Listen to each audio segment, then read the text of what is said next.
are back. It is right around the end of March. It's going to be early April by the time this thing airs. So spring is here, everybody, and none too soon. I think we're getting a little tired of the rain, wouldn't you? Yeah, something like spring anyway. A lot of rain. Hey, look, my backyard is ridiculously green. I know. I have to admit that, and I kind of, because my backyard has been like a little desert, thing, but it's ridiculously green and it's wonderful. But no, I get it. It's the rain. This much rain can eventually be problematic. Yes, indeed.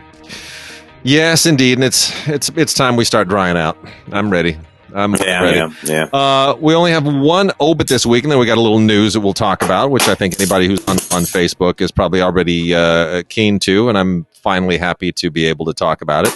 Yes. But Lance Reddick, man, at age 60, was it? He was 60? Yeah, Lance was born in 62. It's crazy that Lance is actually younger than me. I knew Lance for 20 odd years. Me, Sherm, do we know why? Our buddy.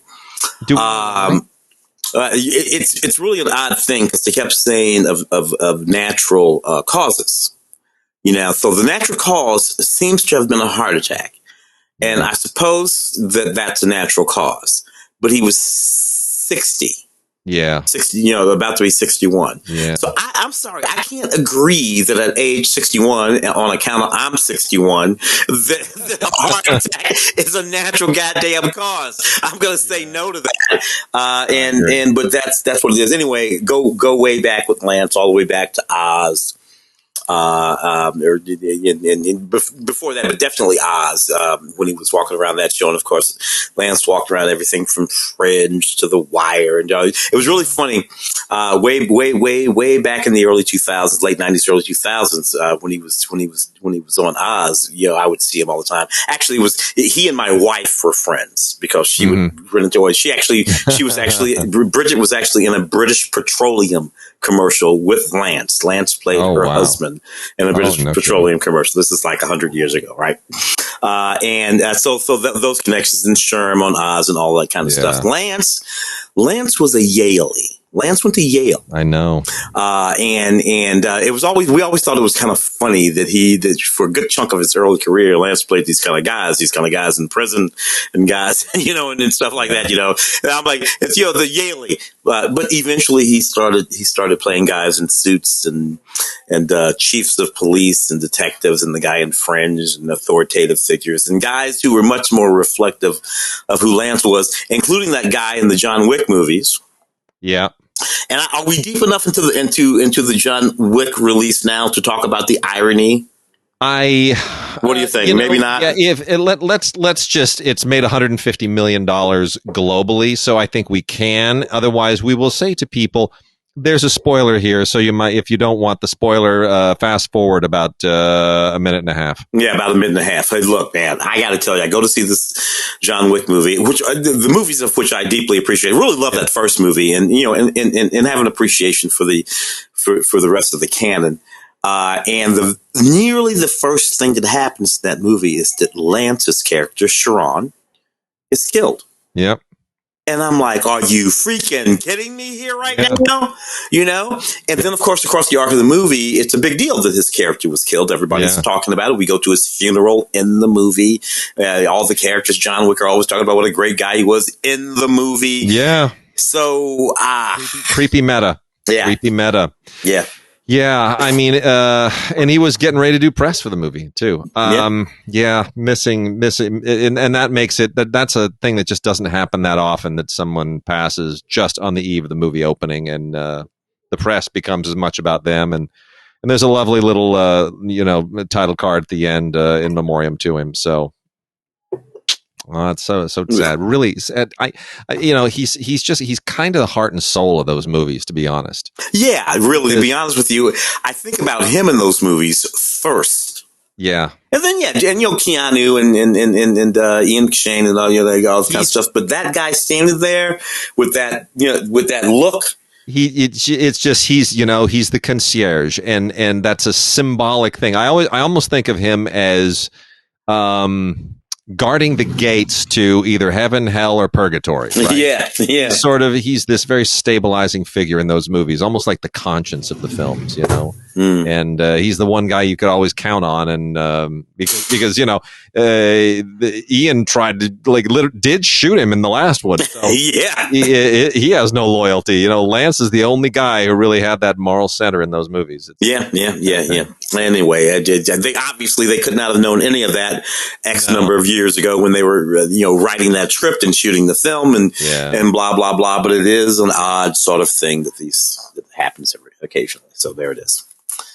Well, I'm going to get us started. We got a lot of stuff. We had some things that have kind of piled up, and it's holiday season. But first, I do want to talk about the news which we broke on the Facebook pages for CineGods and DigiGods, which is, and if you go there and visit it, there's the IndieWire piece. So it's out in the open now that and Tim has been, privy to this whole thing for the very, very long time that it's been emerging. But my wife and I have acquired the film and stage rights to Busby Berkeley's unpublished memoirs.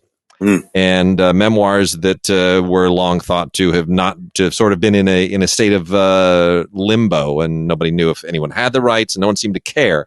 So, in fact, it is a story that will completely come to light one day. Not really the time now, but we've been making a lot of progress at putting it together, and it has been an adventure, and it will continue to be an adventure. But the goal is to finally, and the attempt to make a biography of Busby Berkeley's life goes all the way back to the 1950s. They tried when he was still alive to do one in the 50s, which wouldn't have made any sense. It sort of missed. I think at that time it missed the most important chapter of his life, or at least the concluding chapter. But, they tried in the 70s, and they've tried a number of times since. Ryan Gosling was attached to one a few years ago, but it's all a big, long, dramatic continuum, and the drama is not over. But stay tuned. Much more news to announce on that front, but we're going to get it done. It must be. Everyone, you just look them up if you haven't. Yeah, we've reviewed a ton of Busby Berkeley movies on this, and Blu-ray releases from the Warner Archive collection, and it's been I have to say it's been weird, and it's been weird because we've had these conversations where it'll be 42nd Street or Gold Diggers of 35, and we're talking about this on the show, and you and I before the show, I'm like, well, that's weird, here I got to pretend like nothing's going on. So it's all in the open now. Everything is signed, sealed, and delivered, and now it's just a matter of getting the movie made, and that is no small feat. So no false, because it has to be an extraordinary film. Populated with movie stars because the life of Busby Berkeley was populated with movie stars. It is, as I have been saying from the very beginning, if the movie about his life is not at least as spectacular as the movies that he made during his life, there's no point in making it. Indeed. No point. Indeed. Right on point. All right, but in the meantime, let's talk about somebody else's crappy movies. So first, I just want to roll through some Mill Creek titles. We've had a few Mill Creek titles here that have kind of accumulated, and I want to, there's some worthwhile stuff in here, and some of the Mill Creek and the MVD stuff that capitalizes on the rewind thing, the old VHS retro look. They both have that line, and there's a few of those that we've got here. So I kind of want to push some of those out. Also, the Vestron series. There's all these that are kind of from different distributors, but they do play a part. They do kind of brand themselves with the old VHS thing. So I got to tell you, we got in my estimation, we got about 5 more years of the Be Kind rewind making sense to anybody under 60. Very true. About 5 more years, and that's not going to make any sense to you. Rewind. What's a rewind? Yeah. What is that? What is rewinding? Exactly. That's going to be funny. Yeah. Well. Anyway. So we got a movie here called London. This is all from Mill Creek right now. This is London by way of Samuel Goldwyn. This starred, when it came out, it starred Chris Evans and Jessica Biel and Jason Statham and Isla Fisher and Dane Cook. Had a lot of people in it. Didn't do a huge bunch at the box office, actually, but as it's a nice non-Marvel Chris Evans performance. Yeah. And Jessica Biel is lovely in it as well. I mean, it's a it's a good, solid kind of romantic drama. Yeah. Jason Statham, is terrifying as a drug dealer, and it's got a 90s vibe to it, like a lot of those sort of gritty kind of crime films. I don't want to say that it's not quite like True Romance, but it kind of is in a way, right? It's a little bit in that sort of vein. Yeah. Look, Hunter Richards, writer, director guy, did not know his work. He did a lot of, script doctor kind of guy, wandering around doing all kinds of stuff for a long time, a couple of shorts and whatnot. But he pulled this thing off. The marketing was bad. We're going back to 2005. It's what we're talking about, folks. The marketing was not great at this time. I remember this movie from 2005, and I thought it was a pretty decent film. And with a pretty decent cast that should have done better. I'll tell you what you'll like about this film, folks. 2005, Jason Statham still had hair. Kind of weird, right? Yeah, he has a whole head of hair. It's right there on his head. and he looks great. Anyway, I thought it was a pretty cool movie for back in the day. Joy Bryant, like you said, a few people walking around this movie. Paula Patton walking around this movie. Dane Cook walking around this movie. Louis C.K. walking around this movie. A lot of people walking around this movie. This was not some little funky-ass film. This was a movie. It was for sure. Absolutely for sure. It's kind of weird when you go back to some of those movies and people just suddenly, who've gotten really big, like you would never be able to afford that cast today. No, everybody would cost you. Kat Dennings walking around this movie. A good chunk of people walking around this movie today lead movies. Yep. All right, so here we go with the Be Kind Rewind stuff. This is the Mill Creek stuff first, and then we'll get to the MVD stuff. But they're all, going for the little retro VHS stickers and whatnot. One of Richard Attenborough's last films, Shadowlands, which a lot of people love, and I am one of them.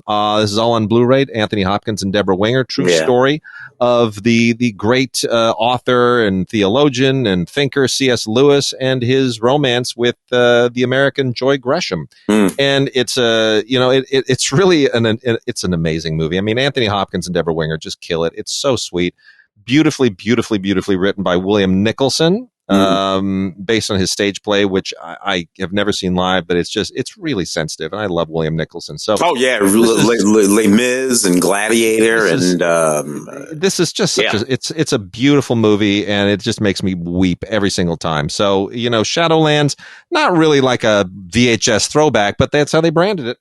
That's 90. It's 93. Yeah, that's 92, 3, something like that. So it reaches back. And that was that moment, because there was this moment where when Deborah Winger had retired. Yes, that's right. She had this moment where she had retired, very young, but she was done.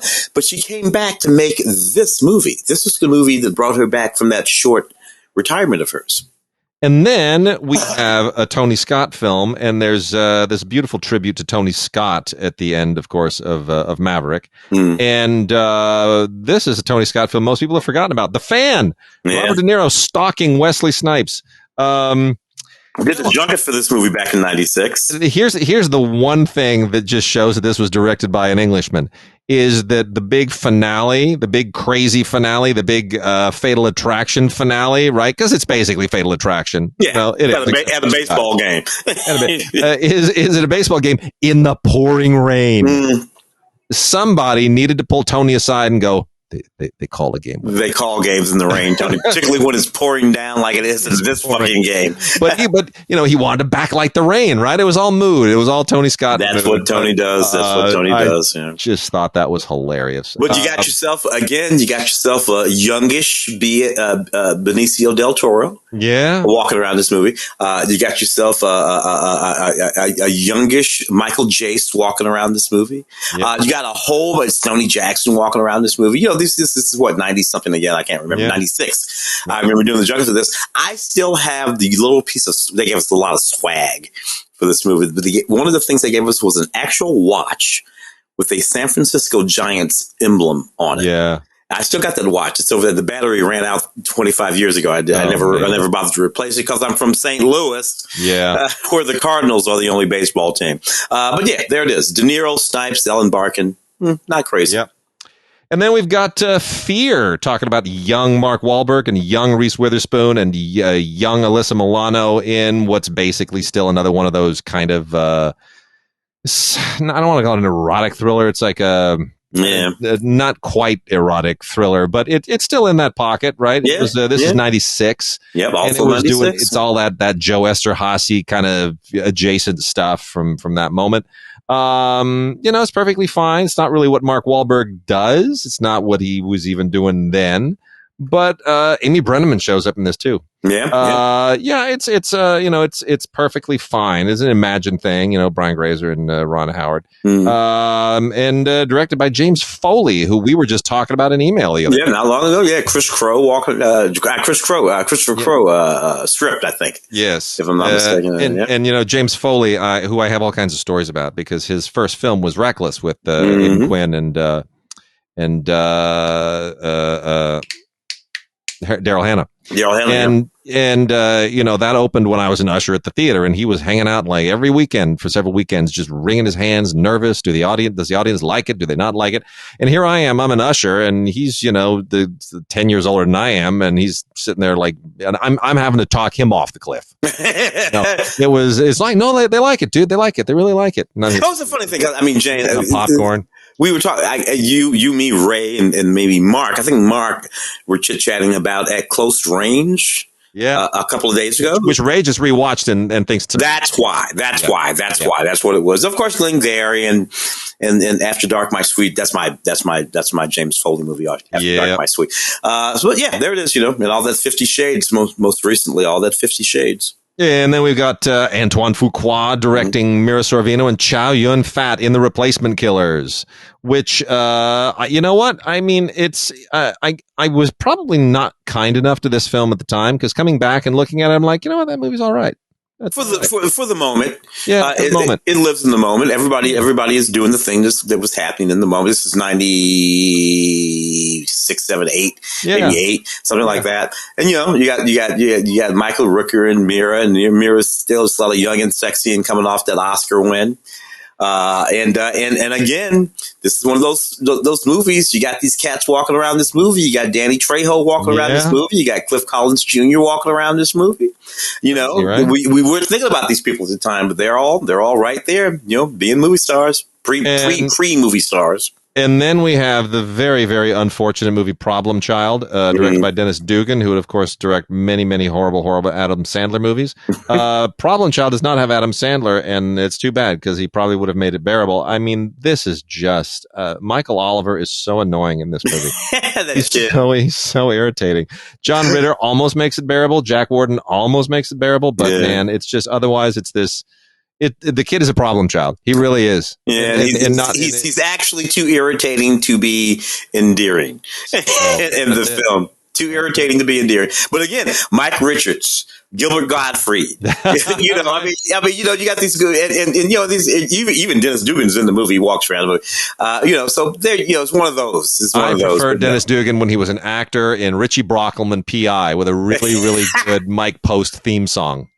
What does Dennis go on? Is Dennis the kid, the young guy, and Herbie the Love Bug? Is that Dennis? Oh, gee whiz! Is that Dennis? He was a Disney guy. He's a Disney guy for sure. Oh my gosh, you may be right. I'd have to go back and check. Yeah. And then the last of the Mill Creek VHS titles here is The Paper, which is honestly Ron Howard directed this thing, and it's a good kind of broadcast newsy look at the world of journalism. Great cast, dude. As long as we're talking about people in a movie, seriously. Michael Keaton, Glenn Close, Marissa Tomei, Randy Quaid, and Robert Duvall. Heavy.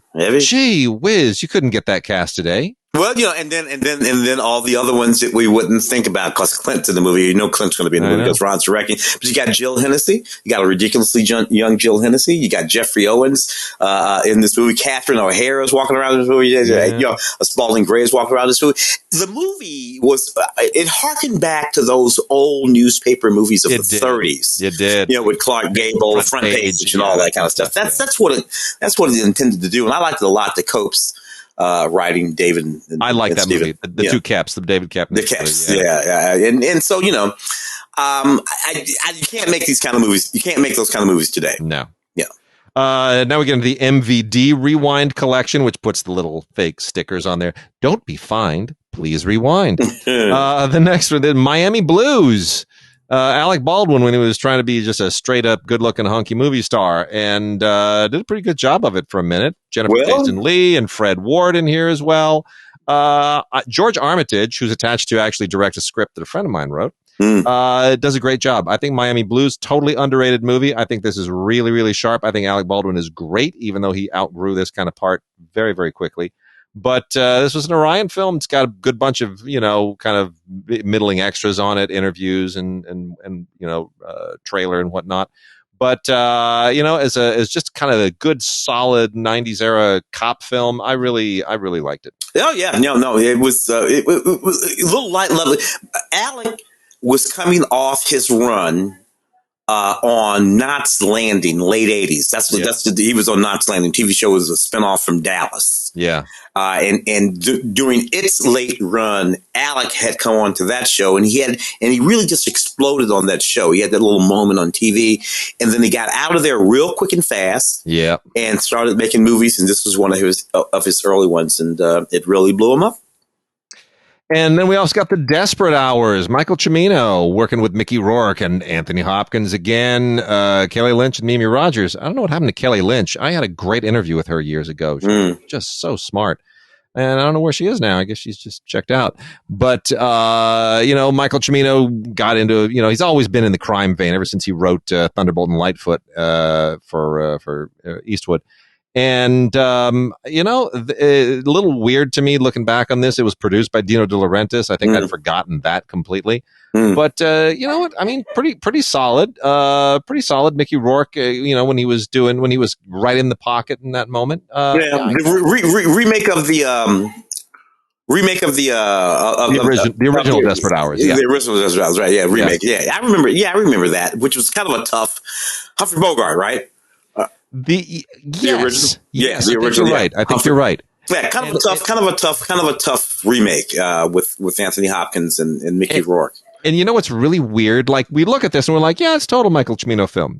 Totally. It's like it's noir-y and Mickey Rourke's tough, and the women are tough, and it's good, solid, old-fashioned noir updated for the 90s. But what's weird is that roughly like a little bit before this, Michael Cimino was actually once attached to direct Footloose. Oh, that the what would have been the Kevin Bacon blah blah blah Footloose. Yeah, really? Can you imagine? No, that's not working at all in my head. That's not working at all. So weird. Yeah. We've also got Nicolas Cage in Vampire's Kiss, which is weird because he's in Renfield now. It's like a sequel to Vampire's Kiss.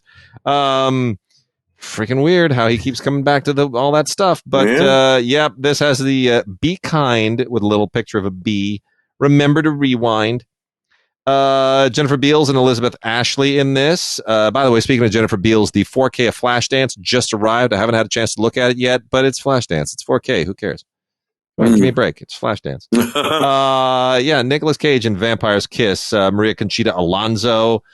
What's happened to her? Anyway. Yeah, still hanging around.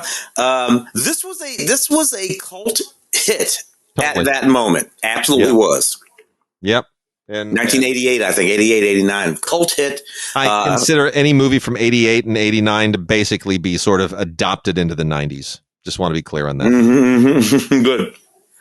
Disturbing Behavior with James Marsden, Katie Holmes, and Nick Stahl, all of them looking incredibly young and dashing.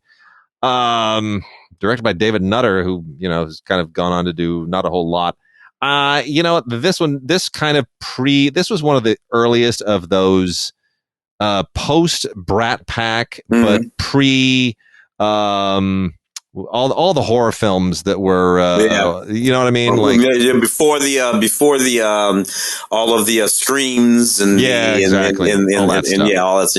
So this kind of it's I guess it's relevant in that sense, but I mean, it's stylish. Nutter was he was an X-Files guy, so it's got a certain style, but as I don't know, it just kind of it feels cold. I never really respond when they get when they go for like too many young, pretty people, it's a little bit hard to kind of buy a lot of they're all just they're too young and pretty. It's like, what high school is this? Yeah. It's really? Everybody looks like this? That was not my high school. My high school had me in it. Yeah. So we can't cast this. Talk about Dennis Dugan as an actor turned director that we're not overly fond of. Let's talk about one that I'm super fond of, Keith Gordon. Remember Keith Gordon? Of course, I love Keith. Waking the Dead is one of my favorite movies from that period. Good. Keith was an actor too, of course. Well, yeah, with Rodney Dangerfield and Back to School, and of course in Christine. John Carpenter's Christine. I mean, very good actor, but really became, and hasn't directed much lately, but is such a talented director. Well, he wrote and directed The Chocolate War. And that's an interesting one to be out on a Rewind collection. I would really recommend this to people. John Glover, Wally Ward, Jenny Wright, and even Bud Cort pops in there with a special appearance credit. But The Chocolate War is based on a novel, and a very, very controversial novel. And I think this is an incredibly smart adaptation of it. It's one of those prep school genre movies, if everything goes wrong in the prep school. In this case, it's a Catholic boys' school, but it pushes a lot of the same buttons as some of the previous movies on this subject matter, but it does so beautifully. It's not Dead Poets Society, but it's kind of adjacent to that in some respects, and really great performances. I think it's just an absolutely terrific movie. Oh yeah, Chocolate War, beautifully made by Keith Gordon. Really well worth finding. Keith, Keith, like all smart directors, moved his ass to television quite some time ago. So Keith knocked out a whole bunch of Homeland and a whole bunch of Legion and a whole bunch of Fargos and a couple of two Better Call Sauls and some leftovers. That's where Keith has been. So at it, but doing it in the medium where it happens. Joe Don Baker in Final Justice. I pretty much like every actor that ever played Buford Pusser.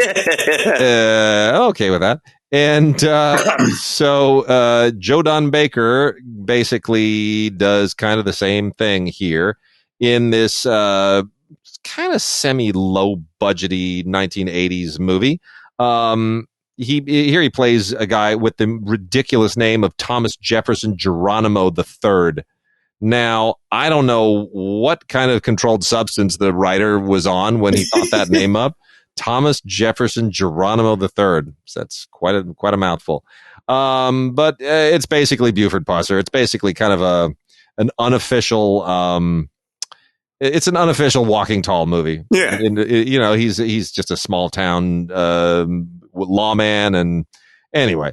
It's the same movie that Graydon Clark always made. Yeah, he made the same movie. Although he did direct Black Shampoo, which is like this sort of black exploitation film from the middle that I love. But Graydon pretty much made the same movie all the time. Yeah, definitely. Anyway, this is definitely one that gets Be Kind Rewind. This is definitely a VHS movie. Oh yeah. No doubt about it. And so, frankly, is Dirty Laundry. This came in, and I thought, Dirty Laundry? What's I don't even remember that one. And what's funny about all of these is what I like about it, like the way that they do the rewind thing for the Mill Creek stuff is it looks like there's a tape kind of sliding out of the case. It's a little. The way they do it on the MVD stuff is they make it look as though it's been really abused. It's been returned and taken and just shattered. Things are torn apart, and you can see the VHS sticking out a little bit. I kind of like that a little better. Dirty Laundry. I was like, when did this movie come out? Honestly, I still can't remember that this movie ever came out. Are we talking about the 1987 one, or are we talking about the 1996? No, the 87. The 87. I mean, there are a bunch of them, but from that era, No, this is the one with Frankie Valli, Sonny Bono, Lee McCloskey. Remember him? Oh yeah. Yeah, this is Greg Louganis even pops in here and can't act his way out of a paper bag. It's unfortunate. So unfortunate. Very, very unfortunate. No, this is one of those. It's a bag of money movies. Yeah, the Danny Boyle made a bunch of those, and the Coen brothers have kind of forced that. But it's a bag of money movies. And somebody all kind of starts in a laundromat, and there's a drug deal, and somebody walks out with a bag full of money instead of a bag full of laundry, and all hell breaks loose, and there you go. So I mean, it's a contrived scenario, but it's got its moments. I mean, it's a little wacky, but hey, I always enjoy watching Sonny Bono because yeah, Sonny Bono. I mean, the beauty of Sonny Bono, especially that episode of The Love Boat where he falls in love with the deaf girl, which I can't stop laughing about that. And I know I shouldn't. I know that sounds horrible and politically incorrect, but it's just, here's the thing. Sonny genuinely, truly, honestly doesn't have an ounce of any kind of talent in his body. No. Not one. He can't sing. He can't act. Yet he succeeded at them all. And he succeeded at them all. And you kind of want to tip your hat and go, dude, you are so my idol. I don't know how you pulled it off, but I know how you pulled it off. You were standing next to Cher. When you're standing next to Cher, people tend to believe whatever the fuck you're saying. There you go. So you what do you say, Sonny? Sounds great. Yeah. Who's that again? Anyway, that's Sonny. Yeah. I like Sonny. Yep. Well, and then got just one more here from MVD Rewind, then a couple of Vestrons. Liar's Moon with Matt Dillon and Cindy Fisher. Liar's Moon, another one that made me think, gosh, do I even remember that one? Just vaguely. And yeah, I kind of do. Matt Dillon made so many of these movies around that same time. And he's kind of the same guy in all of them, right? It's all like sort of small town, middle America. And he's like, a tough kid who's misunderstood, or he's a tough kid who's not misunderstood, or he's a tough kid who's in love, or, he's always a tough kid doing something. And he made like 20 or 30 of these in about 5 years. Anyway, so yeah, this is it's a romance. It's a guy and a girl. It's a kind of a Romeo and Juliet thing, but it's all right. It works. It works. The David Fisher, director David Fisher. Yeah. The lead, Cindy Fisher, David's sister. Right. That's David's right. sister, and she was. She was in a whole bunch of stuff for years. And she was walking around Blues Brothers and all. She's one of those beautiful blonde actresses. It was just in all of those movies, and she was just sort of there, doing her thing. Always good. Never became a movie star. But she's just one of those folks who just sort of like imprint themselves in your mind. Yeah. And I remember an episode of Remington Steele that she was in, Cindy Fisher. And there's some who just imprint whether they become movie stars or not. And she was one of them. She's in Swiss Family Robinson. I remember that. That's true. That's ridiculous. That's true. Yeah. Then we got from Vestron, the Vestron Collector's Series, which is, of course, very, very VHS oriented, even though they don't fully claim to it. But Vestron was like a huge VHS thing. Extreme Prejudice, Nick Nolte and Powers Booth, and again, Maria Conchita Alonso, directed by Walter Hill, who's just kind of phoning it in a little bit. But it's very Walter Hill-y. It's guys and guns and, hot women and, vengeance. And it's very Walter Hill-y. A little bit of a kind of a modern Western vibe to it. I like to think of this as the Chuck Norris movie in which Nick Nolte plays Chuck Norris, which is kind of what it is. Well, John Milius, all that John. It's John very Milius. John Milius-y too. Yeah, it definitely has that vibe to it. But it's got a few interesting extras on it. Michael Ironside is in this as well. He's in. Oh yeah. It's a Walter Hill movie. I don't know what else to tell you about it. With all those old, I love these guys, and I have to mention them because they're those. So you got Clancy Brown. Yeah. You got your Larry B. Scott. You got your Tom Tiny Lister. Walking around this movie. Yep. I love these guys. These guys are great, and they're great faces. And if you don't know their Mickey Jones, if you don't know their names, when you look them up and you see their faces, they will register in your memory. I promise you they will. Yeah. These are all I love character actors, dude. I love the long-standing character actors who just, started swinging 30, 40, 50 years ago and just keep swinging. Yep. And the last one here, also from Vestron, Dream a Little Dream. Now, this was at the time kind of in the body switching moment that we had. There was Like Father, Like Son. There was Big. I mean, there were a whole bunch of them at the time, and this was kind of one of the lesser ones of it. It was more of a mind swap thing. Then you had the two Corys, the two Corys. That's what they called them at the time, the two Corys. And it's hard for me to look. You look at this now, and I think, wow, it had they threw Jason Robards and Harry Dean Stanton in there to give it a little bit of legitimacy. But the two Corys, it's very sad, obviously, because Corey Haim has left this life, and you can't look at it without sort of knowing everything that he had suffered and what had happened to him, and how much turmoil his life was in at the time. But then also, Meredith Salinger is in this movie. Meredith Salinger, Piper Laurie bringing a lot of the legit too. Oh, Harry Dean and Harry Dean Stanton. Yeah. But Meredith Salinger, whose sister was a publicist that we knew very well and worked with for a long time, and Meredith Salinger, who weirdly is now married to Patton Oswalt. Yes. I honestly, if I were to go back to this time and somebody had said to me, Meredith Salinger is going to be married to this kind of schlumpy guy, this comic guy that isn't really on the scene yet, but he's playing some clubs around town, I would have said, you know what, you just don't troll me. That's just crazy. That's just crazy. There we go. And which that's really mean, because it's Meredith at the time of this movie, for instance, was just flaming hot. That's the point. And weird turns. Yeah, you never know what's going to go down. There you go. Life takes weird turns. All right, so let's let's go into, so we got 4K, we've got TV, we've got new movies, we got a ton of stuff here. Well, yeah, your dealer's choice, man. You grab anything you want. We got along for the ride. We got the LGBT stuff. You know what? Let's run through some docs, because we got one here that we've talked about in the past. We interviewed the director. We're going to make a big deal out of it. Oh, sure. Let's talk about Tiger 24. Oh, wow. Yeah. A very powerful doc. Warren Pereira, we had a chance to talk to him on this podcast a few months ago when it was in release, and he told us the amazing stories. And he is, of course, the one-man band that made this. I mean, directed it and wrote it and edited it and produced it, and he hosts it, and it's kind of amazing. But the story of Tiger 24 is really what shines through, and Warren made it a life's love, and I just think it's terrific.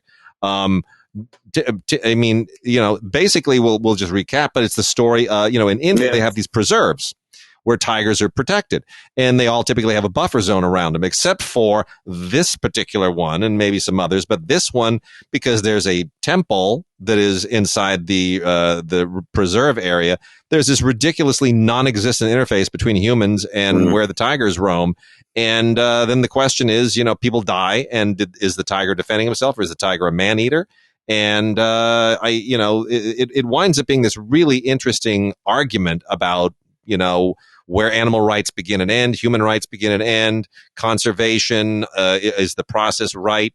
And what's going to happen to this poor tiger, which is now out of its habitat and in a zoo. It's a really, really powerful movie. Yeah, and it poses that question, and perhaps we don't think about it that much here in the United States. Yes, these things, but occasionally these things come up here too.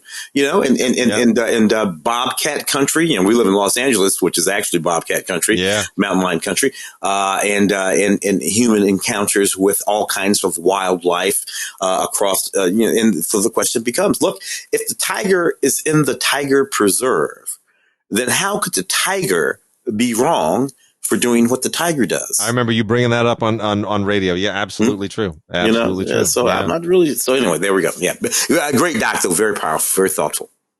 Another wonderful doc. I covered this one on radio too. Children of the Mist, which is this beautiful, beautiful kind of embed yourself with the people ethnographic documentary about the Hmong people in Vietnam, which is, of course, an ethnic minority in Hmong or in Vietnam. Most popularized here in, of all things, Clint Eastwood's Gran Torino, which dealt with an immigrant Hmong population in the U.S. And here they are basically looking at the way they live. I don't want to compare them quite to the Amish. That's not really an accurate comparison, but they certainly are a separate group within the Vietnam culture, within the Vietnamese population. And the issue here is specifically about, this young woman and her desire to have a life outside of what is typically to what they're accustomed to, arranged marriages and whatnot. Yeah. So it's without giving anything away on the, I mean, most people who know about this know that it's about this practice called bride kidnapping very specifically, but don't let that sort of throw you. It's about more than that. It really is a kind of a coming of age thing. And it's about, modernity and tradition and all of these things specifically relating to this one community. Very nicely done. Really, really, one of those docs where you wonder how, were you on like a fly on the wall? I mean, there's so much legit stuff. Really a good film, Children of the Mist. Yeah, Holly Diem, the director, and it's about child marriage and agency amongst these young women. Sometimes they're forced into these marriages as early as age 14. Yeah, and it's all very complicated, but very interesting, very powerful movie. The Showtime documentary McENROE, dude, you are the tennis man. Tell us about Johnny. I really love this doc. In this doc, what we have is Johnny sitting there in this black outfit. He's wearing he pretty much wears black. It's this whole rock and roll thing. But he's sitting in a black room at a black desk in a black chair in a black outfit. It's on a keylet, and he talks about his entire career, his life and his career, including his relationship with his father. And for anyone who's ever wondered about John McEnroe's nature on the tennis court when he was a young tennis player, and that sort of explosive and intense nature, watch this doc and meet his father, and meet his daddy, and you'll know who built John McEnroe to be the way he was. It's a very interesting thing. And you also sort of realize this in watching this doc.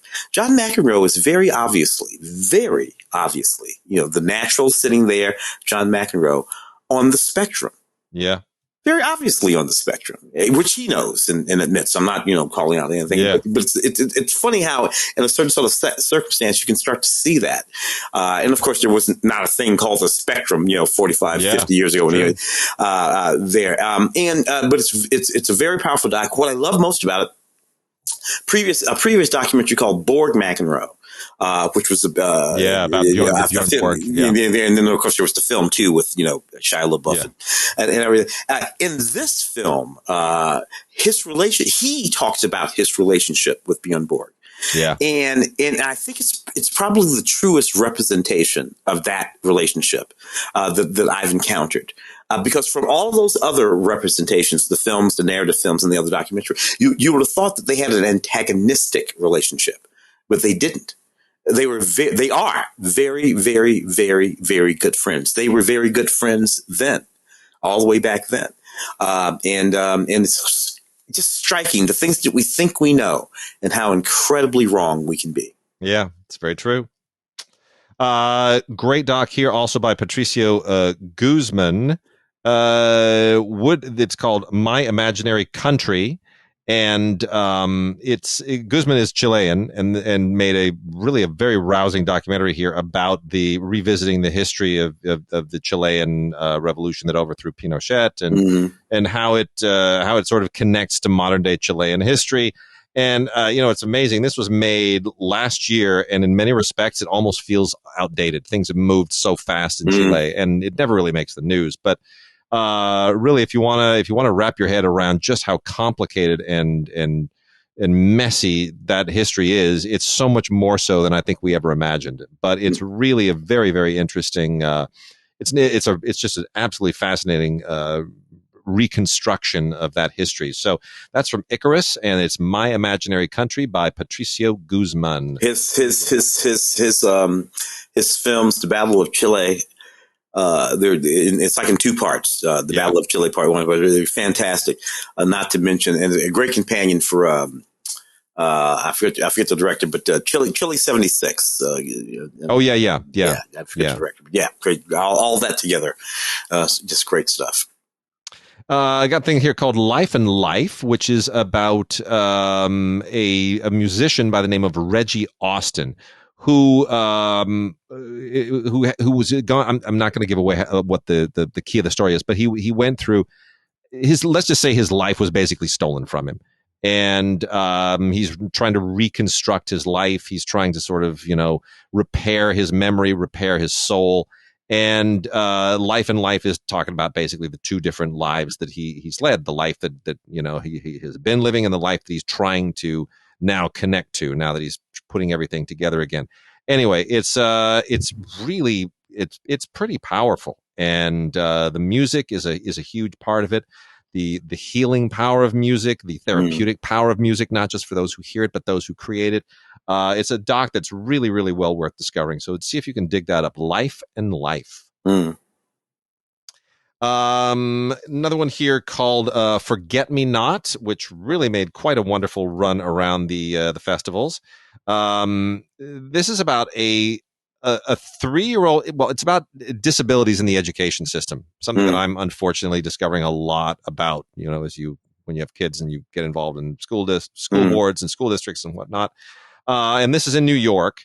And it's about this little boy with Down syndrome, and he's 3 years old, and it's how the system does and does not integrate him into what should be a very welcoming and constructive educational pipeline. Kids with Down syndrome kind of are the also-rans, right? They're not going to go to college, so what are you going to do with them? I mean, they're not really going to boost the school's numbers. They're not going to kick up all the data points that get you all your state aid and this kind of stuff. So it's really it's a really, really sad but also inspiring film because the people here really, really care. So that's a beautiful film too. That's from Cinema Libre. It's called Forget Me Not.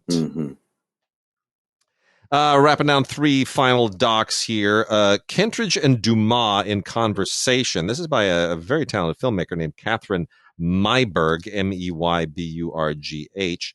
And this is not about Alexander Dumas. No. This is about William Kentridge and Marlene Dumas, who are big, big figures in the international art scene. And they basically have a conversation about art.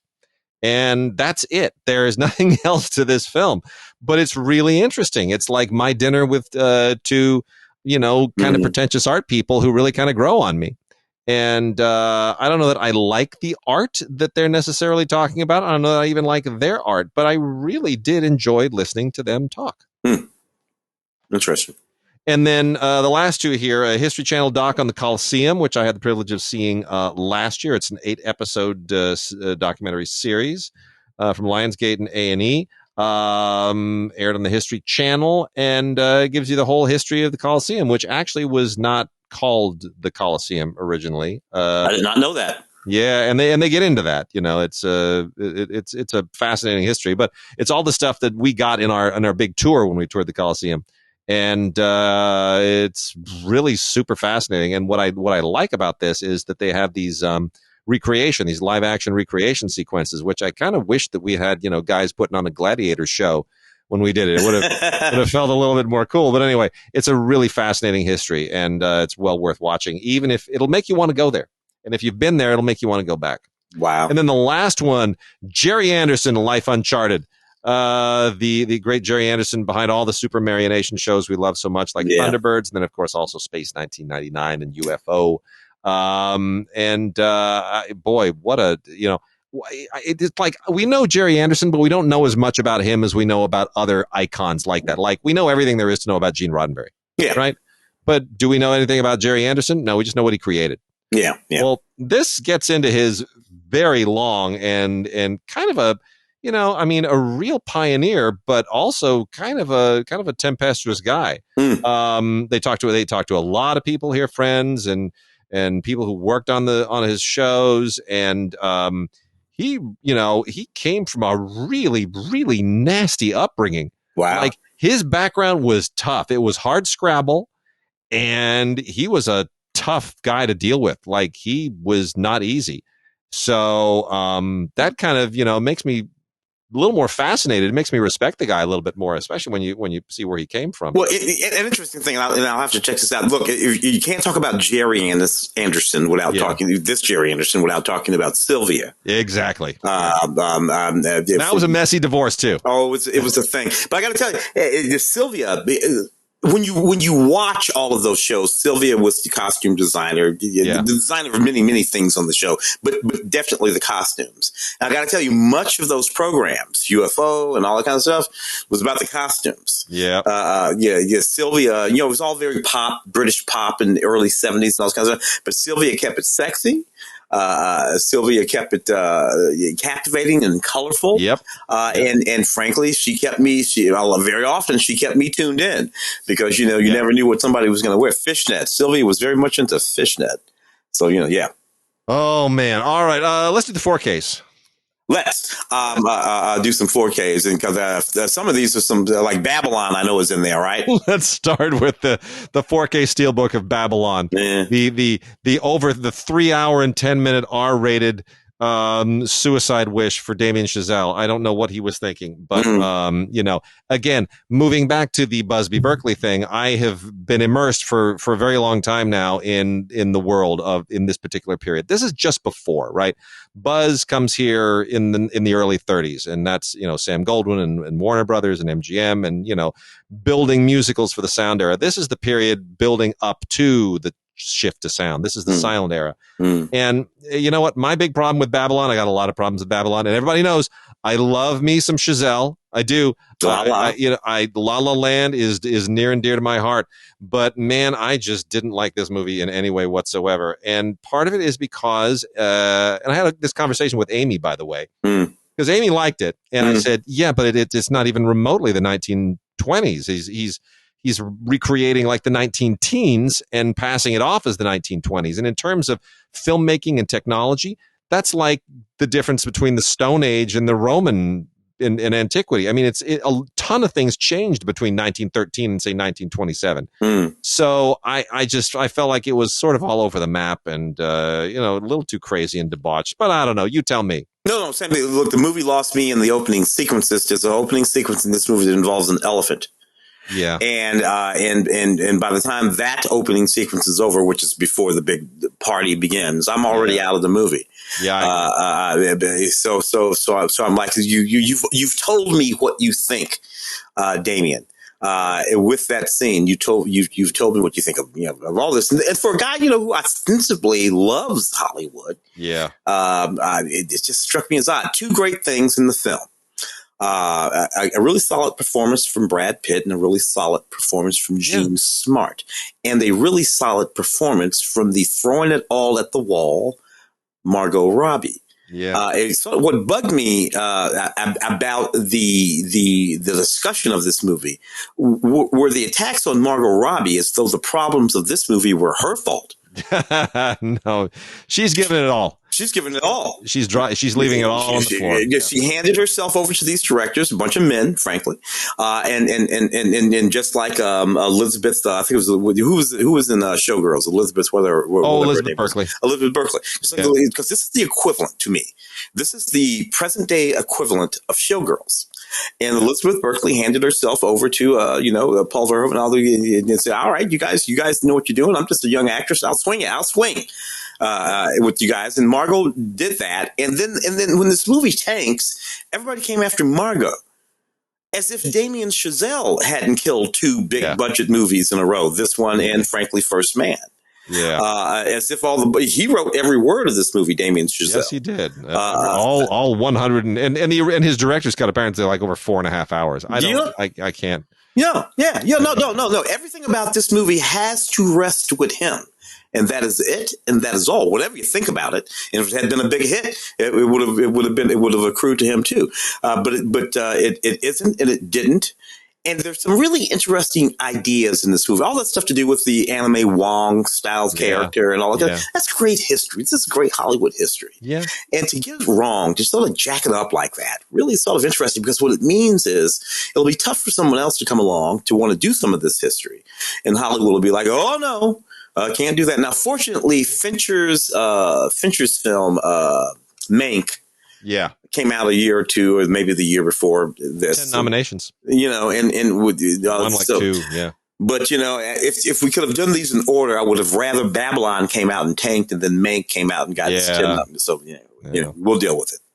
Well, from the ridiculous to the sublime, All Quiet on the Western Front almost seemed like it was going to walk away with some Oscars or some big Oscars a few weeks ago. Here's what's fascinating. It did walk away with got 4 technical awards and the international award. But Netflix has all the rights to this amazing German film here. But Netflix also made this their first ever 4K UHD release. So that if you want to see this in the best possible form, you don't have to actually go and watch it on Netflix. You can buy it on a 4K Blu-ray. Yeah. That's interesting that Netflix has made that decision. I find that totally... It'll look better on the 4K than it will on Netflix. Because on Netflix, you never know what you're actually going to get when you're streaming Netflix. No. And this is amazing. I will say that. This is one of the best looking 4Ks I've seen in a very, very long time. I mean, it's really, really, really tremendous. Beautiful transfer. This thing won 7 BAFTAs, including the Best Picture. Has an audio commentary from Edward Berger, the director, and a 24-page booklet that has, it's all right. It's fine. It's sort of what you expect. But it's the commentary by Berger and the interview with Daniel Schopflug, who is the historian. You and those names. Schopflug. Here's the thing. I know Andy kind of groused about this when we had our Oscar preview show, that it makes some changes in the book. And I get it. Andy's a big literary stickler. But, the original movie, won nearly 100 years ago, came just a year after the publication of the book. It was very much contemporary with World War I, just a few years after. We're talking late 20s, early 30s. An American movie, of course. An American movie, contemporary with those events, adapted from the book, won Best Picture. Germany itself could not bring itself to tell this story for nearly a century. So it now has hindsight. It has not just World War I, but it has World War II in the rearview mirror. So you can kind of now make this story and see things in it that even the author couldn't have seen in his own story at the time, sort of forecasting what was going to happen again. And on that level, I think it's just unbelievably powerful. I know a lot of people have problems with it. I don't like the score. I'll admit that. I think the music is very distracting. But just as a piece of raw cinema, just putting it together, I mean, it really is an impressive movie. Well, the technology today is, obviously the technology today, as opposed to the technology of almost 100 years. So you have that, perspective, a certain sort of perspective, I gotta get, what do you call those 2 little dots they put over all the names? Is that the umlaut? Is that the umlaut? Yeah, it's the umlaut. Yeah. I've never seen so many umlauts. Paul Ballmer and it's umlaut, Andres Doller and Daniel Bruhl, and it's just umlaut, Sebastian Hulk. It's just umlauts over everybody's name. I haven't seen so many umlauts since the Monsters of Rock invited all of those heavy metal bands to use the umlaut. All those dots over here. Yeah. It's crazy, man. Too funny. This is interesting. I mean, concurrent with Creed 3 being out in theaters and having done its thing, we now have a Rocky 4K collection, which is interesting.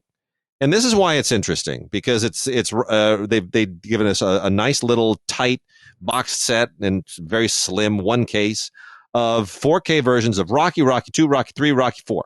And that's it. Just Rocky 1, 2, 3, and 4. But it's because everyone tries to pretend like Rocky 5 doesn't exist. Now, why do you think that is? Well, because it's just so terribly bad with that kid. And interestingly, Creed 3. So Rocky 1 through 4, all good movies, all solid populist movies. Rocky 1 is a serious film. That deserved that screenplay. And then after that, he just starts making these populist movies. They're not particularly serious, but nevertheless very popular movies, and sometimes I get confused about what's happening in which movie. To be honest with you, I think the second one is the second battle with Apollo that he wins, and the third one is going to be Clubber Lang. Clubber Lang, and then we got the Dolph Lundgren, the Russian dude, right? In the fourth one, all solid movies, and then did a whole lot of time elapses actually, and for whatever reason they make Rocky 5 with that boxer kid. But the thing is that in Rocky 5 is missing the two things that I think make the Rocky saga 1, 2, 3, and 4. This is a complete saga. And it's a complete saga because it has two things that none of the other Rocky movies have. And that is Adrian, who's not in 5, and Apollo Creed. Right. And that's a really interesting thing to me, because what it says is that it's not just about Rocky. It's about Rocky, his nemesis, and his woman.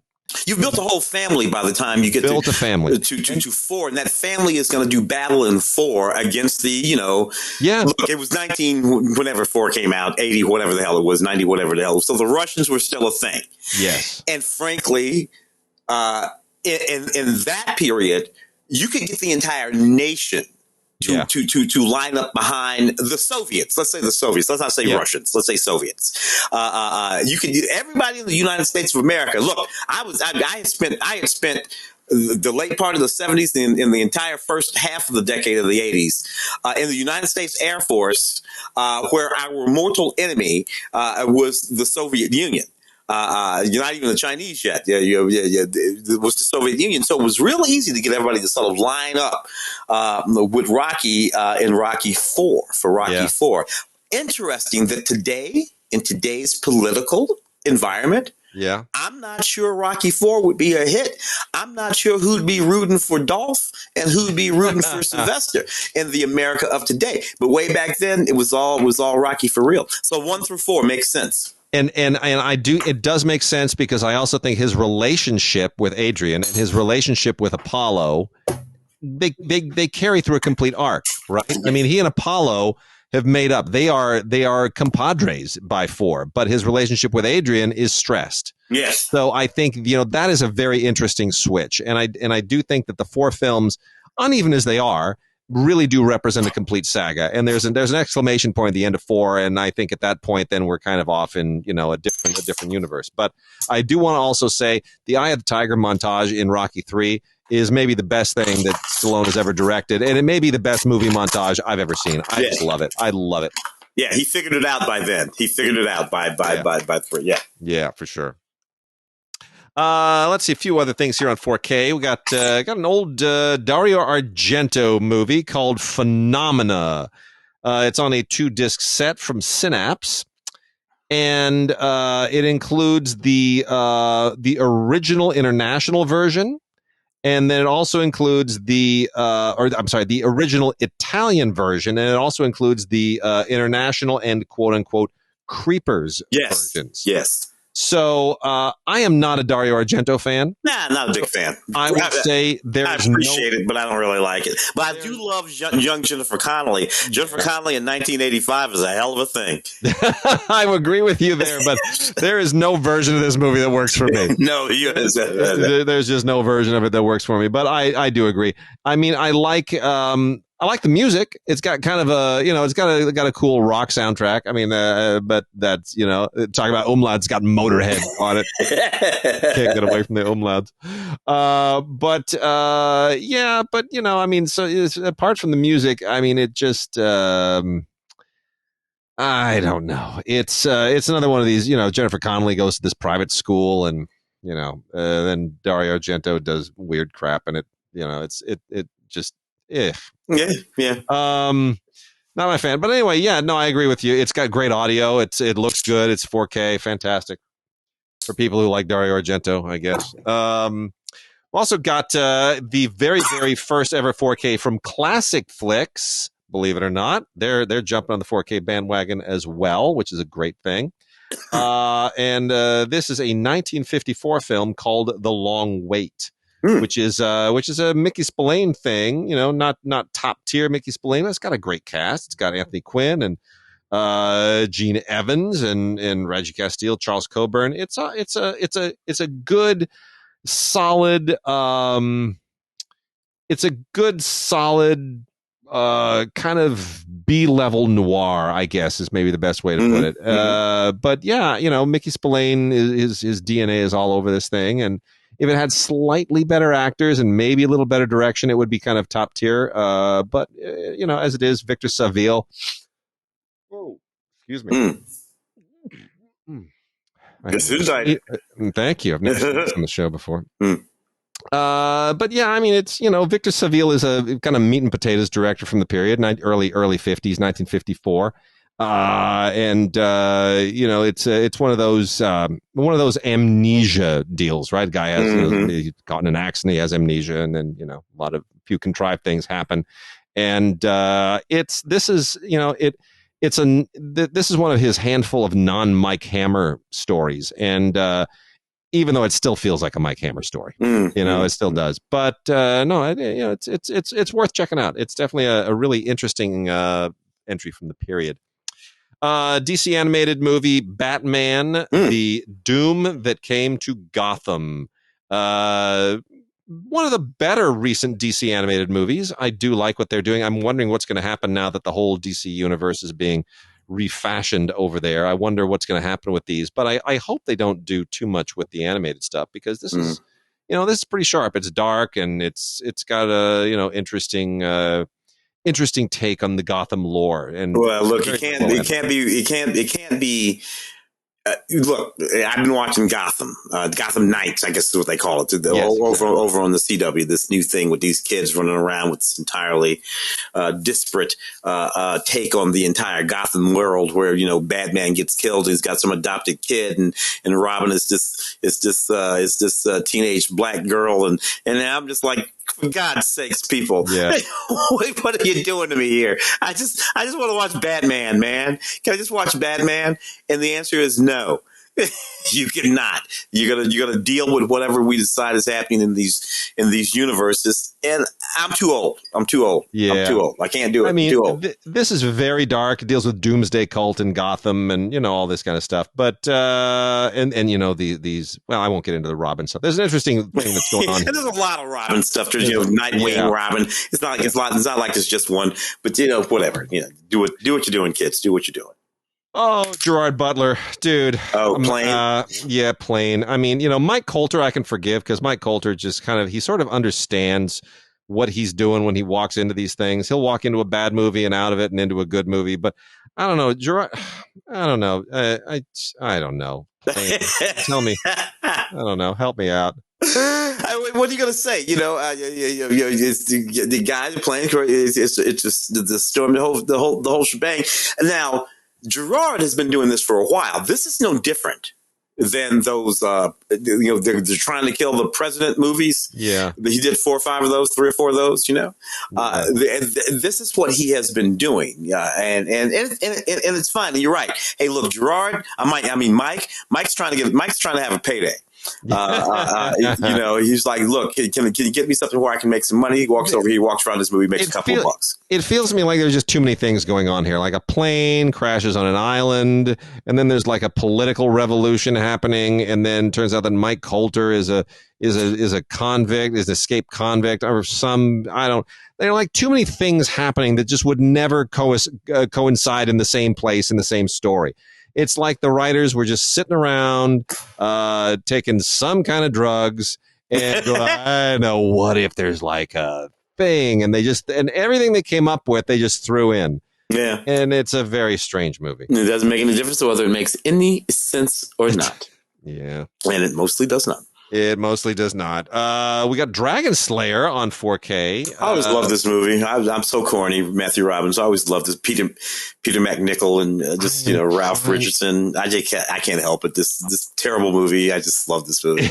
And that's what I was going to ask you, because I didn't like this much at the time. It's terrible. And it feels kind of weirdly nostalgic. Like watching it now. This is 1981. This is that early genre moment after Spielberg and Lucas have sort of cracked the whole thing open. They've opened the Pandora's box, and now everybody's jumping through and making fantasy and sci-fi and spaceships and dragons and fantasy, and it's just the whole everything's wide open now. And it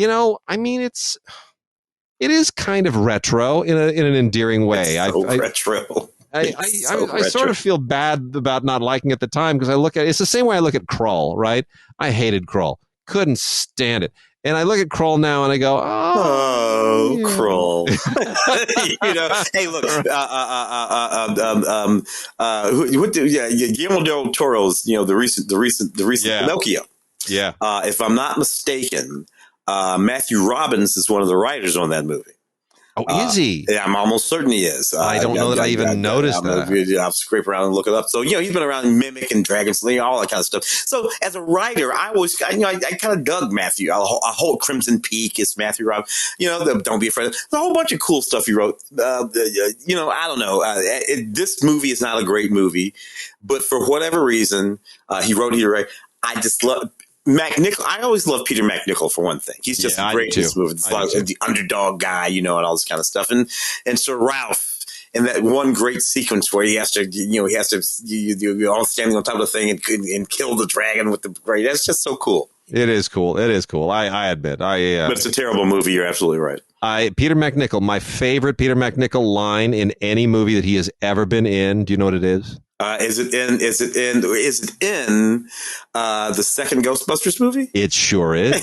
What's the line? And the line is, and I will do the accent as best I can. It's right near the end of the movie when he says, "Why am I covered with goo?" He is brilliant in that movie. He really is. He very funny. Is brilliant in that movie. He walks away with that movie, and it's one of the few moments where Bill Murray said, "You know what? This guy's funny," and just let him have every scene. Yes, indeed. So, and then a couple from Shout Factory, Scream Factory. We've got the James Wan film Dead Silence on 4K and Blu-ray. You know what? It's an evil doll movie. It's like those Twilight Zones and everything else. I mean, there's a million of them. Good screenplay by Leigh Whannell, and based on a story that he wrote with James Wan. Wan's direction pretty solid. Good in this genre. I just I don't know. It's fine. You got the kid from Ryan. What's his name from True Blood? Yeah, it's fine. It's fine. I mean, it comes with 2 different cuts on it, theatrical and unrated, a bunch of featurettes and whatnot. Yeah, it's fine. And then the last one here, the last 4K is real oddity. William Peter Blatty's The Exorcist 3, 1990. Yeah, I mean, it's such an odd thing because Blatty, of course, wrote the book and then went after the first film, which is a classic, and then the second film, which was John Boorman losing his mind, and it's considered one of the all-time worst movies ever made. Even though I think that's a little bit harsh, but it's really insane. And then suddenly we get written and directed by William Peter Blatty, who never actually wrote a screenplay or directed a movie in his life. But hey, it's his property; he gets to do what he wants. Well, yeah. He probably negotiated that, his agents negotiated that for him for the rights to do that second film, which is funny that that terrible film would get him a shot at making an even worse film. Right. because but you know what? George C. Scott actually maintains a measure of gravitas in this film. He does. That almost makes you buy it. He brings a level of real gravitas to it that makes you not hate it. So I agree. Good choice in picking George C. Indeed. So what's interesting here, 3 different cuts of this, and they're very interesting to compare. Unlike, the Dario Argento phenomena, these cuts are really interesting. And but you only get one of them in 4K. So you only get the theatrical cut in 4K. And then you get the on Blu-ray, you only get the Legion cut. And the Legion cut was his original director's cut, which had been thought lost, and it's very, very interesting. It's really worth checking out. I don't know that it's better, and there's a really interesting documentary here about the making of the film, which is crazy. But it's interesting to see what the director's cut looked like and to compare it. I think in some respects it's better. I think in most respects it's not. But it makes you wonder whose idea were some of the choices and the changes. Brad Dourif also very, very good in this. Want to give him a shout out, and Nicol Williamson, who of course was so wonderful in as Merlin in Excalibur. Yep. So so it's a fascinating movie. Good. All right. Let's see. Let's do some new movies because we got some Oscar-y stuff in here too. Something was recently nominated. Let's first give a shout out to Oscar winner Brendan Fraser for The Whale, directed by Darren Aronofsky, who does a very good job of directing really depressing movies that win people Oscars.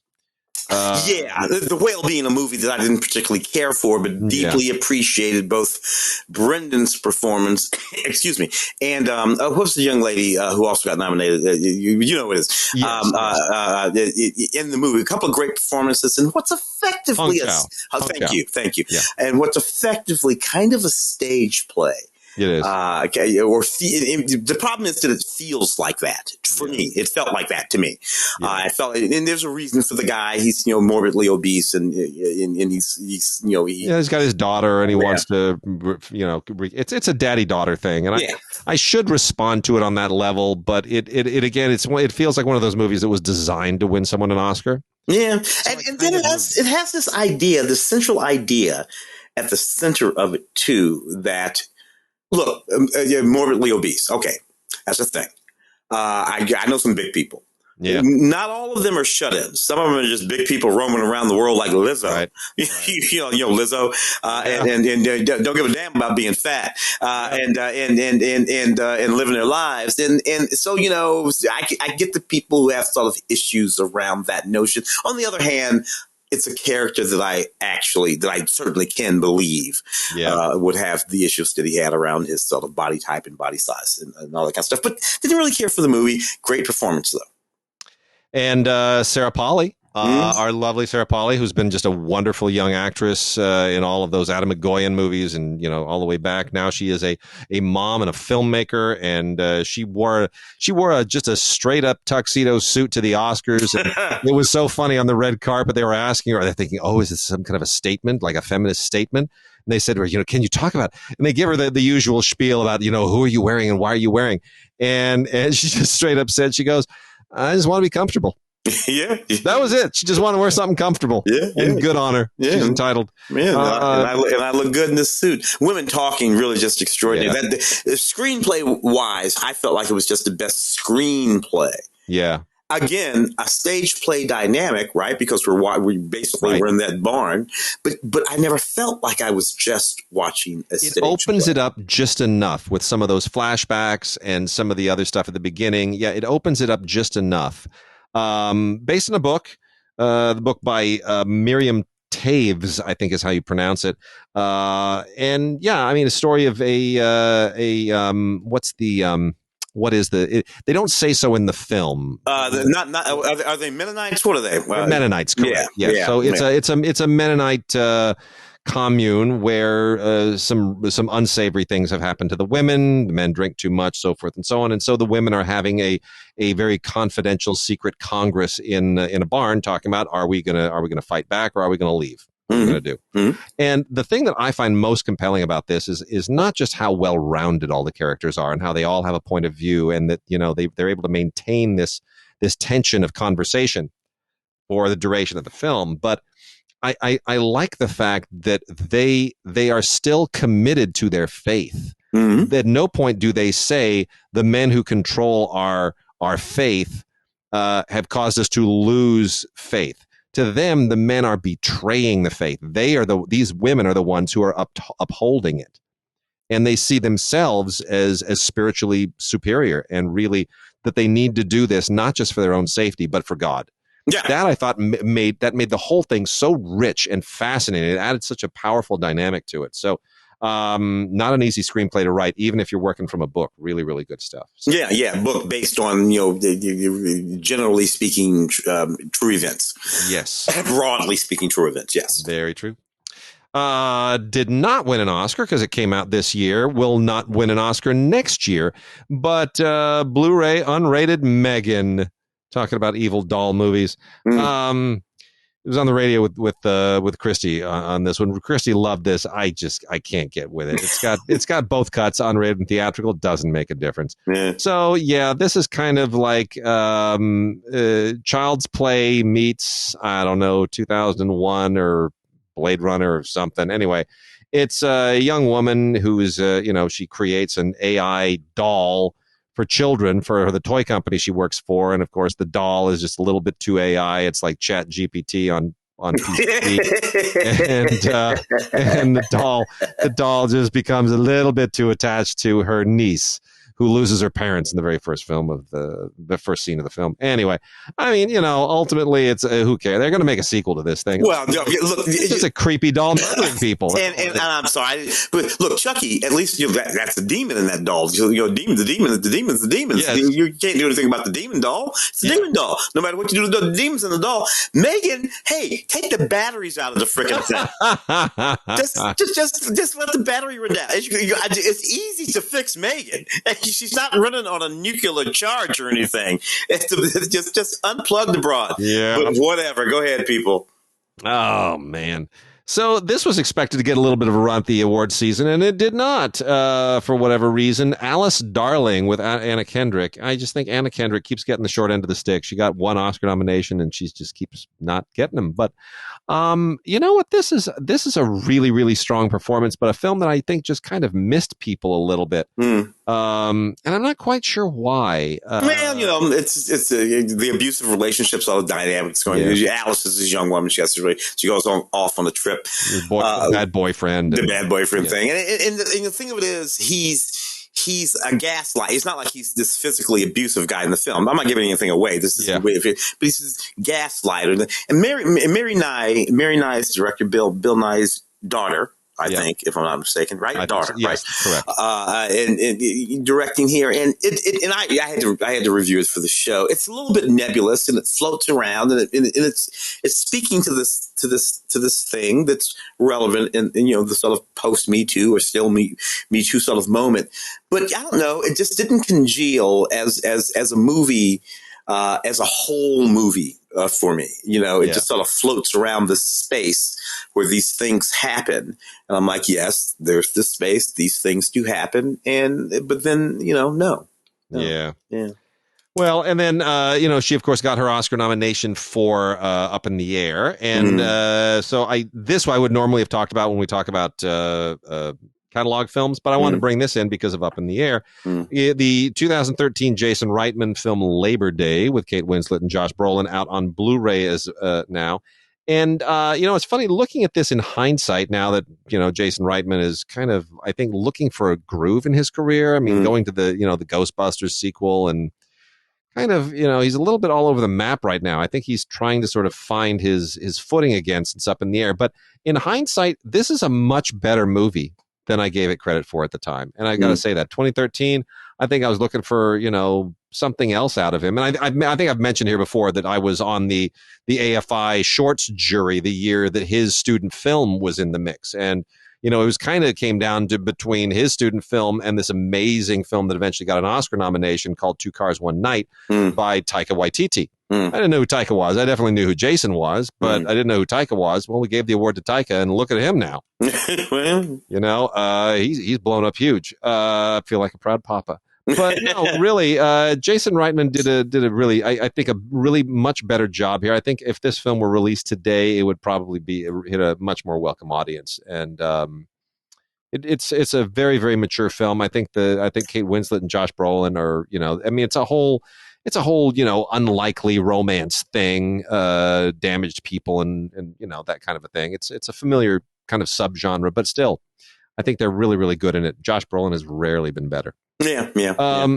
Seriously Red is an Australian kind of romantic comedy, super campy. I mean, this is such an Australian movie. If you like Muriel's Wedding and The Adventures of Priscilla, Queen of the Desert, and Strictly Ballroom, and all those really gaudy Australian kind of poppy, campy movies of that particular era in the 90s, you will love this because it is right in that pocket. Gracie Otto directs this fascinating movie starring Crew Boylan, who also basically wrote it for herself, where she plays a woman with a complete obsession with Dolly Parton. She wants to be a Dolly Parton impersonator. And she winds up hooking up with a Kenny Rogers impersonator. And the whole thing gets so weird and so creepy. But the thing is, she's secretly gay. And that's kind of the thing that she doesn't want to admit it to her family, and so that creates a really interesting subtext to it. I can't say it totally works, but you just kind of can't take your eyes off it. Bobby Cannavale's in it. Rose Byrne. It's a really. I mean, if you like those other movies, I think you'll respond to it. It should be better. It could be better. It's a little bit kind of imbalanced, but it's got a good heart. It's got a really good kind heart. of funny. Hey, look. Seriously Red. Seriously Red is I thought it was kind of sweet and rather enjoyed it. I think if I'm not mistaken, I was thinking of a different person. Never mind. Go on. All right. Next one, another new movie called Missing with Storm Reed and Nia Long, and this is all right. This is almost certainly shot during the pandemic, so you in some respects you kind of feel the long shadow of the pandemic. But I don't know. Did you get a chance to see this? I did. Yeah. It's a pretty good thriller, right? It's a pretty decent thriller. Yeah. Chick trying to find her mother, and I kind of look, I dig that story, and it's sort of well done. But I think you're right. Besides that, it's Nia Long. I really dig Nia Long, and I'm a big fan of this young actress. What's her name? Is it Storm Reed. She's running together, but I like her a lot. She's really, really good. Yeah, I think so too. But I have to, the way that it incorporates technology, and there's a whole social media thing to it. It just feels like it was probably a different script until the pandemic hit, and then they said, let's just incorporate all this social media stuff so that we can. Yeah, a lot of time on computers, a lot of time on phones, but that's okay. Yeah. Two more new movies, and then we'll dive into TV and then call it quits, I think. The Weapon, which has a bunch of people that should be doing better movies, including Cuba Gooding Jr. And Bruce Dern, but that's okay. This is sort of standard issue grindstone. We talked about a grindstone movie actually on Film Week this week. And the Grindstone Lionsgate thing, that's just a formula, and it kind of works. And they get some good actors like Sean Patrick Flannery and Cuba Gooding Jr. Bruce Dern. They stick them in what's basically just kind of a straight up revenge thriller thing. You got meth and biker gangs and the mob and mafia, and it's we've seen this a million times, but son of a gun, it kind of all plays. Well, back in the day, this would have been the kind of movie that would have had a nice little run at the box office. Joel Silver would have produced it. Exactly. Now, these movies have a nice little live streaming one place or another. And there's a whole fan base that comes out to see these bad boys. Yep. I agree. And then the last one here is a curious little indie film called Mantra. I feel like this would have been a Christopher Nolan movie at one point, actually, like back in his, early days. It sort of has a similar vibe to it. It's an interesting little script. It's about a guy, his brother was killed, and he has these haunting dreams, and a psychiatrist subjects him to a particular treatment that kind of breaks his connection with reality. And then it gets really, really twisted and weird and interesting. Again, doesn't perfectly work. That doesn't quite stick the landing either. But some very ambitious filmmaking in it that you got to give it props for. I mean, its reach exceeds its grasp, but that's okay. So, the movie is Mantra. Let's do Criterion and Arrow real quickly. Okay, groovy. Let's crack into some of that. Yeah, because there's some. This is really kind of an unusual week for the Criterion stuff. But first, the Arrow stuff. I'm so glad all this Jackie Chan stuff is coming out. I really am. It's just a ton of it, and got a really interesting martial arts. It is not a Jackie Chan movie, but they do have some Jackie Chan stuff that's coming out. More of it coming out. But this is from basically the same era. It's a Sammo Hung film. It's Knockabout. And I never imagined that this would be something that would make its way to Blu-ray anytime soon. Knockabout is really an awesome movie. It's so much fun. But it's kind of if you're not really immersed in Sammo and the Hong Kong New Wave stuff, you probably wouldn't have, picked this one because it's kind of early. It's from 1979, and it's just on the cusp of before the really great stuff happens in the Hong Kong New Wave, basically in the 1980s, leading into obviously all the great stuff in the 90s. So 1979 is right about when Sammo and Jackie are becoming Sammo and Jackie, right? Yeah. So this is one of those, but it's got some amazing fight choreography in it. Sammo is just such a master at that, and it's just tons and tons and tons of fun. And he's got all the the usual guys in it, Yun Bu and his usual crew of brothers. So and Lau Kar Wing did the fight choreography. If you know Lau Kar Wing, brother of Lau Kar Leung, amazing stuff. So Knockabout, really, really a lot of fun. Well worth checking out from Arrow. And the other one from Arrow is The Immortal Black Sunday. Sean Bruce Dern again.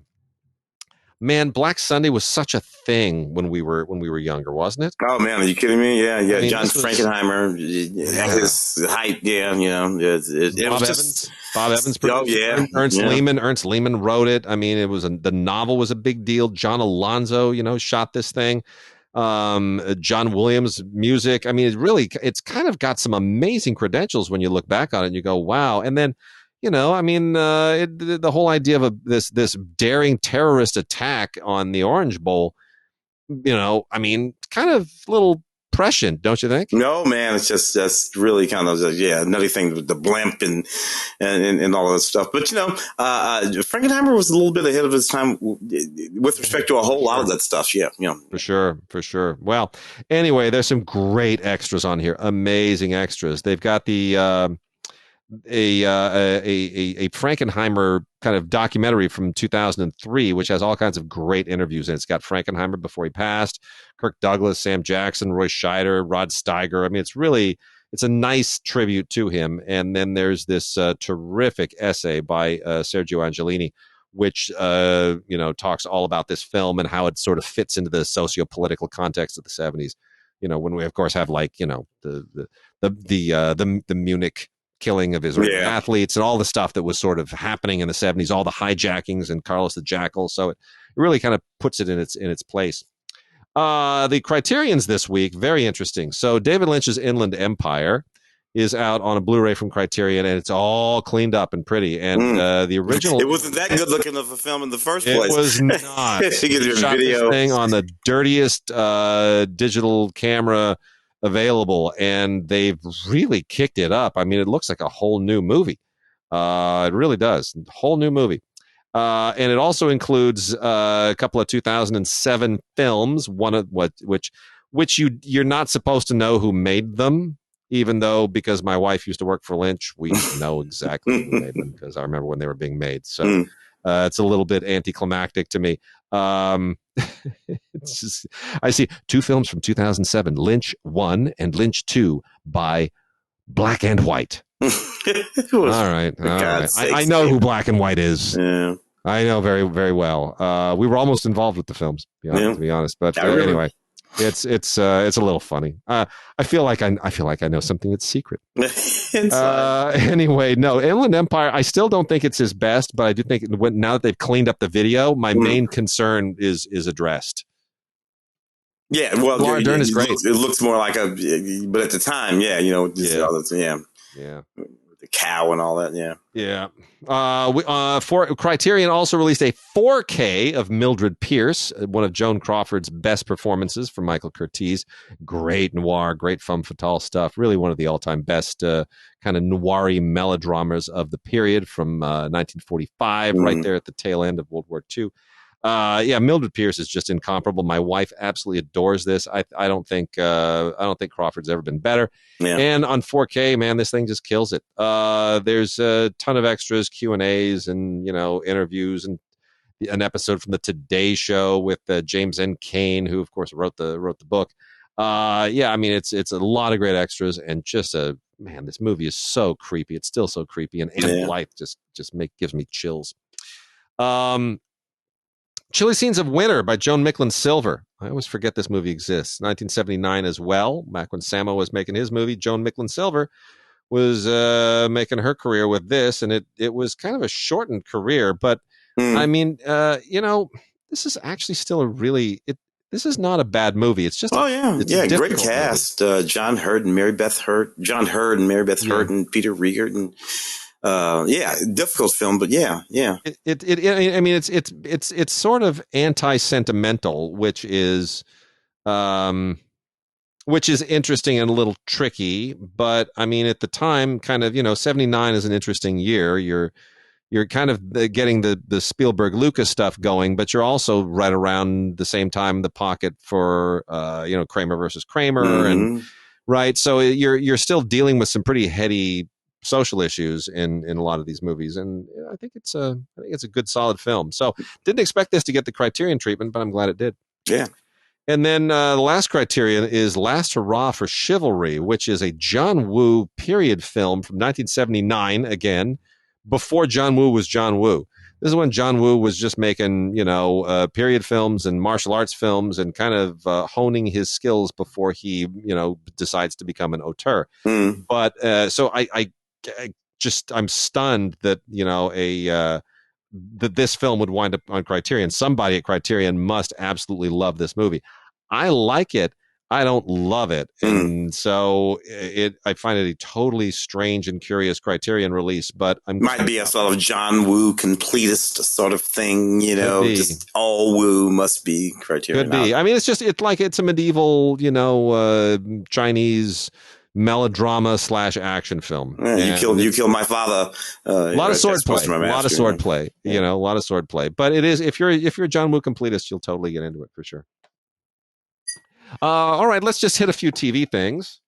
Do some TV. Where are we going? Yeah, all right. TV. I'll just start off real quickly. Another Ultraman Max.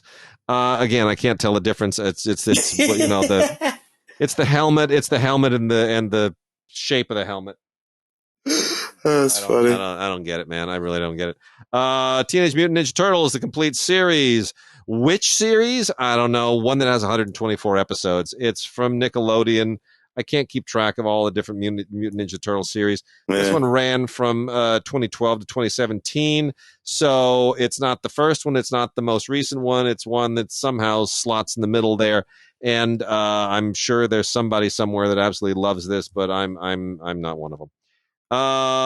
The Good Fight, last season of The Good Fight. Have you watched much of The Good Fight? Oh, sure. I watched quite a bit of that. Spinoff from The Good Wife, I guess. The Good Doctor, The Good Wife. I don't know, spinoff from something. but actually a pretty strong spinoff, as it turns out. Kicked that off back in 2017 or something like that. Yeah. And it's still pretty good. Christine Baranski. And all that, rather enjoyed it. But the best thing about it, Delroy Lindo and Felicia Rashad. Really kind of doing a really interesting change in what we're accustomed to. When you've done the Cosby Show, you're associated with those characters in such an iconic way that it's often very hard. Most of the people on that show could not really escape their association with it. She's really, I mean, she just takes it in a totally different direction, and you watch it and you can't imagine that, it's Felicia Rashad. It's great. She does a really good job. And Christine Baranski can just do no wrong. She's so good. She's just so good in everything. Let's talk for a second. Let's do some Star Trek here. Strange New Worlds, the first season. I have not watched that much of Strange New World, but I'm told that folks dig it. It's like better than Picard, better than Discovery. I don't know. You tell me. I'm a Star Trek guy, but that's the one where I haven't been. I know Larry, our guy Larry over at Film Week. Larry loves Strange New World. I had all but thrown the towel in because I thought everybody was just, they're phoning it in. Like there's a new Star Trek series announced today, which is, takes place in Starfleet Academy. And I'm like, you know what? I watched Jason of Star Command back in the late 80s. I get it. I've been there. So that's lame. And I thought, oh, Christopher Pike. Yeah, of course. You're just literally squeezing this thing until you just take all the joy out of it. But you know what? There is something really, really compelling about this show. I'm inclined to say it's probably the best show since Deep Space Nine. Okay. Because I don't think it's because they're trying to do well. I think it's because they chose I think it's because the fact that it is Christopher Pike and the pre-Kirk Enterprise era, that they sort of have to, right? It hems them in. They've walked into a room with walls that are defined by the original series. And where you're doing things that take place after the original series or after Next Generation, you can sort of, do what you want. The walls aren't there. You're building your own walls. These walls are very defined. You literally are leading into the original series. And so they have to be creative within those parameters. And I think it forces the writing to be stronger. I think it allows the actors to have a benchmark. And it's very interesting. Well, I hope so. Look, we know you're in the content. What's the Menagerie? Is that the name of that original? The Menagerie. So Pike and all that, and what goes down, and Spock taking the ship back, and all. So there's a thing that happens, and with Discovery, they allude to those things, but they also suggest that there might be some other, I don't know, perhaps multiverse or different dimension or different timeline where perhaps those things didn't happen or they happened. You know what I mean? And I didn't really care for that, because I'm living in history, man. I'm a history guy, and I got a history here, and the history's already written. If you're going to go back, you have to leave my history intact. I don't want a new timeline where something else happens, and this seems to be more, Yeah, there. I hear you. I hear you. And then The Walking Dead, the complete 11th season. Man, yeah. Wow, yeah. How many? I mean, if you're sticking with this show after 11 years, good on you. Well, look, 11 seasons and 3 or 4 iterations. Yeah. Right? You Fear the Walking Dead, some other Walking Dead, someplace else walking around dead. 11 seasons and several iterations. Man. Yeah, I don't know what else I can look. I'm not going to kid you. I tapped out on Walking Dead, all things Walking Dead, season 3. Yeah, it's kind of ran its course. I have the same fear for the Story of Us. I feel like they're going to get maybe 3 good seasons out of that, and then it's going to be awfully tough to sustain that premise. Yeah. Well, 3 good seasons is fine. That's my thing. What's wrong with 3 good seasons? What's wrong with that? No, three good seasons, as opposed to 8 seasons, of which 3 are good. That's and I get it. Everybody wants to make as much money as they can, so I'm not dumb in that context. But sometimes I do like it when folks say, "You know what? We'll make some more money someplace else." And Rick and Morty, season 6. Yeah. Adult Swim, I've never gotten it. From the time we started this podcast, I've always said I don't really get Adult Swim. But I understand why people like Rick and Morty. But season 6, does it deserve season 6? Yeah.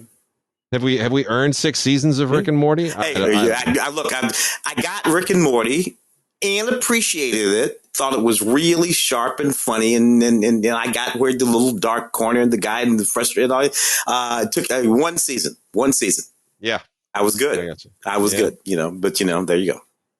All right, and then lastly on the TV front, we've got from Cinedime some mushy gushy stuff in the Hallmarky lifetimey vein. The first one is a Hallmark Channel original movie, Forever in My Heart. You know what? It's two pretty white people just being really mushy, and it all takes place in Ireland, which is supposed to make it like I don't know, special or something. It doesn't really. It's it is what it is. It's like all the rest of those things. Sure. It's kind of and then we've got the ultimate triple feature, which is not really an ultimate triple feature. It's just a triple feature of movies in a trilogy that put the word ultimate in their title as a marketing ploy, which is The Ultimate Gift, The Ultimate Life, and The Ultimate Legacy.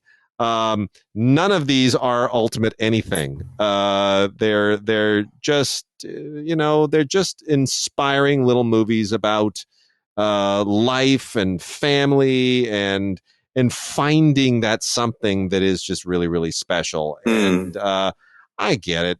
These people need something uplifting, especially coming out of the pandemic. I just wish that uplifting was better filmmaking. and better writing. Yeah. That's it. Let me see if there's anything else we should mop up here before we let me just a couple of things. Yeah. What do we got? There's some performance-y things here. If you're a fan of Mike Birbiglia or Jim Gaffigan, there are some new DVDs out from Mill Creek of their it's stand-up spotlight series. It's 2 comedy specials apiece. And I like Mike Birbiglia. I also think he's a very talented filmmaker, although he's a little obscure. And Jim Gaffigan, everybody loves Jim Gaffigan. That guy, he just cracks everybody up. So anyway, you got a couple of stand-up spotlight titles here, 2 specials apiece. And then you also have this. I've been trying for weeks. I've been wanting to talk about this. Wendy O. Williams live and blanking loud from London. I'm not going to curse. Wendy O. Williams. It probably means nothing to most people listening to this show, but Tim and I. You know what? I mean, speaking of the umlauts, as a Motorhead shows up on this too. Wendy O. Williams was the lead singer of the Plasmatics. Oh man, and Wendy was intense, and that music was hard. And Wendy wore some interesting, nothing sort of outfits. But Wendy showed up in some interesting places too in cinema. Reform Schoolgirls and the Legend of Billie Jean. She was all around Billie Jean and died way too young. Actually, lost Wendy. I don't know what in the late. Late 90s or something like that. But Wendy was a hell of a thing. Wendy is in one episode of the old MacGyver, the MacGyver. Oh, is she? Oh, yeah. She played Big Mama. I didn't know that. Way back. And so, she showed up in the oddest places, but she was always Wendy O. Williams. Yeah. Once she showed up. Yeah.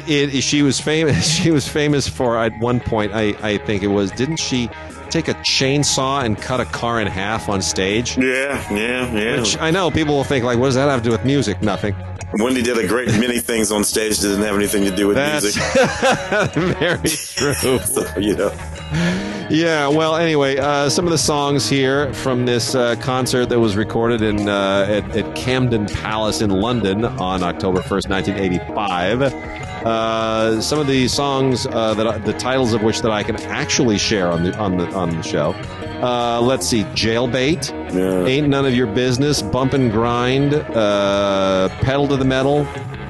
And then some of the others, I'm just not gonna. I'm too nice and I'm too classy, and I'm not gonna go there. Let's see, and then live from the Royal Festival Hall is the 50th anniversary tour of the Tubular Bells, which, as long as we mentioned The Exorcist 3 earlier, Mike Oldfield's Tubular Bells were made. That performance was made famous with The Exorcist, and so this is from just last year, the 50th anniversary tour performed at the Royal Festival Hall, and it has a really interesting interview with Mike Oldfield and Richard Branson on here, or not.